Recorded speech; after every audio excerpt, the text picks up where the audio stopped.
What's up guys? Welcome back to Guiding Bolt. Jessica here, and today I want to talk about the D&D Guildmaster's Guide to Ravnica. We picked up this book around Christmas time and we've been playing in this campaign for about 4 or 5 months now. So I just wanted to go ahead and share my thoughts on the book with you guys so far. Now this book is a hardback like all of the other books that Wizards of the Coast puts out. It is 256 pages of content. Now this book is a setting guide to the world of Ravnica, which is a plane in Magic the Gathering. So this book is not a campaign itself like Curse of Strahd. It's more a guide to Ravnica for you to build your own campaign. So let's take a look a little bit at the content in the book.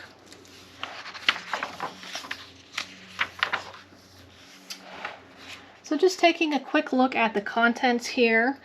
The introduction, I guess, is kind of all about Ravnica and introducing you to the world and the plane that it is. Chapter 1 talks about character creation. We do get 5 new playable character races, including the Centaur, Loxodon, Minotaur, Simic Hybrid, Vidalcan, and then they also reprint the Goblin race in here as well. So those are fun. I know my players really enjoyed having that opportunity to take a look at some of these new playable races. They actually had troubles deciding, the Simic Hybrid, they actually both ended up going with the Minotaur, and they're having a lot of fun playing these in the campaign. And chapter 2 here is all about the guilds of Ravnica. And the guilds are really a central focus of this book because they are a big piece of the plane of Ravnica and Magic the Gathering. So with all of these guilds, we do get new player backgrounds for each of the 10 guilds. And so you get information about building out new characters, role charts for personality, ideals, bonds, flaws, contacts, and then possibly how you fit in terms of being a part of your guild and different levels of rank and renown. So one thing I would say about this book is that it is a great primer on the guilds.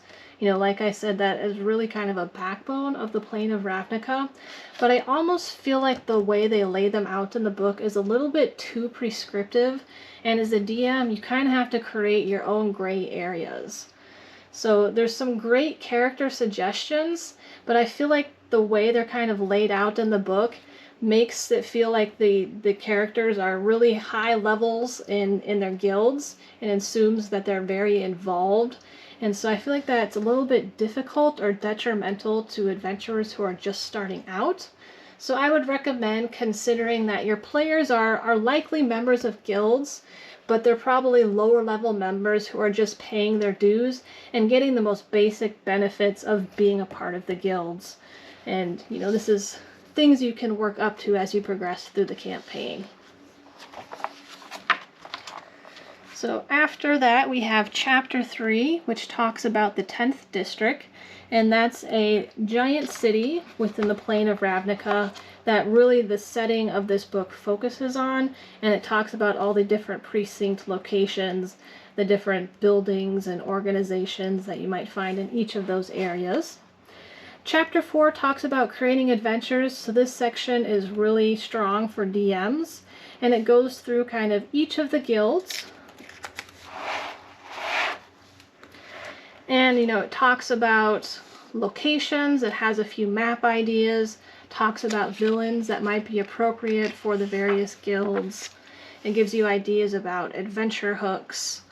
But one of the things that I think that makes running a campaign in Ravnica difficult is actually the guilds. So if you're a newer DM, it can be difficult trying to manage if you have player characters who have chosen to be a part of different guilds. So while some guilds, lean more good versus evil, a lot of them do have opposing and competing, goals and ideals. And for a newer DM, this might throw complications or challenges to building a campaign. So that's something to keep in mind. The book does offer a few suggestions for kind of bringing different guilds together in a campaign setting, but I almost wish they had fleshed that section or that information and ideas out a little bit more, just to be more helpful to DMs who might be newer or less experienced in that area. And then chapter 5 focuses on treasures and new magic items. And I believe there are 16 new magic items that we get in here. Of course, a lot of this is based on things that you'll see in magic cards. But given how much lore and breadth and depth there is in the Ravnica setting of Magic the Gathering, I wish they had provided more magic items to bring into D&D campaigns. There's tons of relics and artifacts in Magic that they could have brought over. So 16 felt a little bit thin. And I think the same thing goes with the spells. So there are some spells in here. But in terms of new spells, again, I feel like it was thin and lacking given all of the variety, instants and sorceries and enchantments that's available in Magic. So that's one area I wish they had put a little bit more thought into. So chapter 6 goes into monsters, and I believe there are, just trying to count in my head here, about 79 new monsters that they offer in the book here, ranging from a challenge CR of 1/4 up to 26. So I think they did a really great job of, fleshing out this section of the book. And they do kind of organize them in terms of NPCs and monsters that might be related to the various guilds. Another thing this book does really well is the art, which I would definitely expect them to do because of all the beautiful artwork involved in Magic the Gathering. So they did carry that over into this book, which is great to see.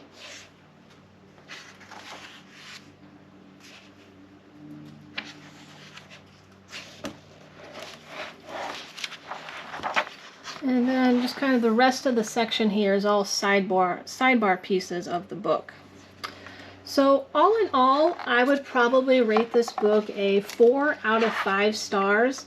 It has a lot of great content in it. It really does a good job kind of introducing people to the world of Ravnica and the different guilds that are present within the plane. Like I mentioned before, this is a setting book and not a campaign book. It does include one short first level adventure to kind of get you started if you want, but this book is really more of a giant toolbox to help you build your own campaign. So depending on who you are, that might be a pro or it might be a con. If you love world building and creating your own campaigns, this is an excellent book.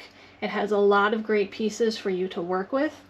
If you don't enjoy that, or if you're a newer DM who doesn't have a lot of experience with that, this might be a challenging setting for you, and I might recommend you picking up some other source materials and starting with campaign books that are more pre-written for you to get more used to DMing, Dungeons and Dragons.